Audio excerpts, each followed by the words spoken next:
Sudarlun, satu unit truk berbadan besar yang mengangkut pipa pilon ukuran besar menabrak pagar rumah milik H. Jamaludin di pinggir jalan nasional di depan kantor PDAM Sigli Pidi, Sabtu sekitar pukul 11.30 waktu Indonesia Barat. Usai menabrak pagar, posisi truk terbalik dan tidak ada korban jiwa. Truk tersebut meluncur dari Medan hendak menuju Sare, Aceh Besar.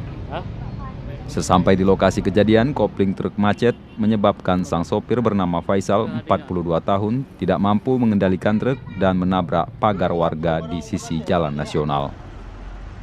TM Hatta, 32 tahun, saksi mata mengatakan sebelum menabrak pagar, truk tersebut sempat membunyikan klakson. Husni tertimpa pipa saat lari menyelamatkan diri bersama dua tukang bangunan. Sehingga Husni harus dilarikan ke rumah sakit karena mengalami luka ringan. Dari Sigli, Muhammad Nazar melaporkan.